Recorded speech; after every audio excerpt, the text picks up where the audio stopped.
Hey guys, it is now, what month is this? April. It's now April, and we wanted to do another video update for you guys. Um, we wanted to start out by mentioning short-term trips. I know when we were getting ready to come over here, we talked with a lot of you about the idea of coming over for short term, and we're finally to a spot where we can actually start thinking about that and kind of processing the idea of having people come over. So if you guys are interested in that, please shoot us a message on Facebook or text us or email us or somehow get in touch with us in some fashion.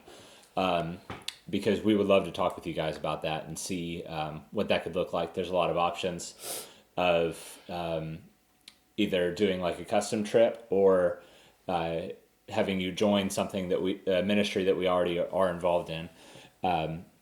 So yeah, just shoot us a message and get in touch with us to let us know kind of what you were thinking. So We just want to take a second as well to thank everyone who's supporting us and everyone who's supporting us through prayer, through finances, however, through staying in contact. We just want to say thank you, genuinely thank you. yeah, We could not be doing this without you, obviously. So we're very, very, very thankful and just really wanted to make that known. And we would love it if you could come over, even just for visit or a mission trip or whatever you would like to do. We have rooms in our house we could host. So please let us know if you do want to come visit. But we also just want to say thank you for allowing us to come over here and experience this very beautiful but very lost country. And yeah, just thank you. yeah. And because of your help, because of your support for us, we did the math the other day, and because of you guys, we've gotten to share the gospel explicitly with 378 high school aged kids between 12 and 18 years old. We've gotten to stand in front of 378 kids and explicitly explain the gospel, say, this is who Jesus is, this is why he died, and here's how to put your faith in him. So, because of you guys, nearly 400 kids already have heard the gospel. So, just be proud of that you guys are a huge part of that. You guys are the reason that we're here, and you guys are the reason those kids have heard the gospel. This last month, we've done three programs. Two of them have been in schools. One was at a youth conference up about an hour and a half north of us. The first one, the first program we did in the last month was pretty close to where we live. It was 110 kids. It was right at 110 kids. We brought a team of 14 people with us. The the day was incredibly long, but it went really well. The kids were actually really receptive, and we got to really connect with them. We brought during the week that we did this program. It just so happened that we had a team from OM Ship come over here. So it was a really neat opportunity for those people to get to see Ireland and see what we're experiencing and be a part of the ministry here. They were really surprised by the lostness of these kids, the confusion, the fact that they didn't know how a Bible worked, yet they were in a Catholic school. They we have to explain to them that the Bible is a bunch of books put together. They don't know, Old Testament. New yeah, they Testament. don't know the idea of Old Testament and New Testament. They don't know that Luke is a book in the Bible. They just don't know anything about the Bible. So it was really eye opening. It's been eye opening for us, but it was very eye opening for those kids or for the ship's team to come over with us as well.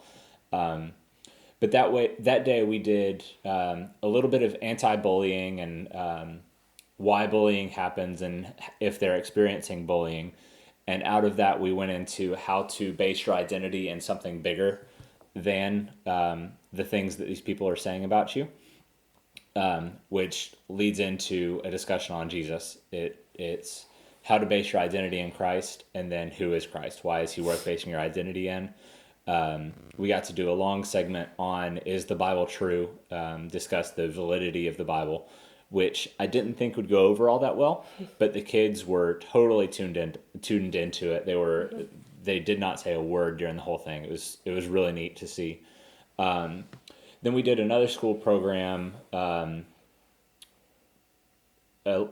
an hour north of us that was 2 half-day programs in one day. So for the kids, it was a half day. For us, it was one after the other. I still don't know the best way to say that. 2 half days equals 1 day. Yes. So that one was really on anti-bullying as well. It was, and then again, going into how to find your identity in Christ. These kids were much less receptive. Every time we mentioned that we're going to do something with the Bible, the entire class huffed and made noises. Overall, the class wasn't all that interested, but we could still tell there were those select few who were dialed into what we were saying and really paying attention. It was a really tough day and very tiring, but again, at the end of the day, we shared the gospel. That day was about 100 kids. So at the end of the day, it was a success. And then we did a church conference. It was very last minute for our involvement, but it went really well. It was about 33 secondary school aged kids, and we got to sit down with them and really have more of a conversation on anti-bullying, which was really neat. Because they were in church, they were more willing to talk about these things of faith and more willing to actually engage with us rather than us just talking at them. We did the math. One of the things we do is we pass out cards and say, we have them write down on those cards, have you experienced bullying? Yes or no? And then describe your situation. And that day alone, 2/3 of the kids had experienced bullying or were currently being bullied. And a lot of those were being bullied because of their faith. A lot of the cards said that they're just being bullied for being different, being Protestant, which is just amazing. From what we've seen of all of the programs we've done, about 44% of all secondary school kids are currently being bullied, which is just mind-blowing. A lot of them are being told, go kill yourself, go die, you're not worth being here, you're just taking up space. So it really is something where basing your identity in something greater can be a huge impact for these kids. So it's a really cool thing that we get to do, to talk with these kids so openly about having a hope in something greater. So yeah, we're just trying to figure out the ways to make that stick in their heads the best, for them to remember it and really be able to latch on to the things we say. So some of you might have been wondering about my health still. I'm still fine.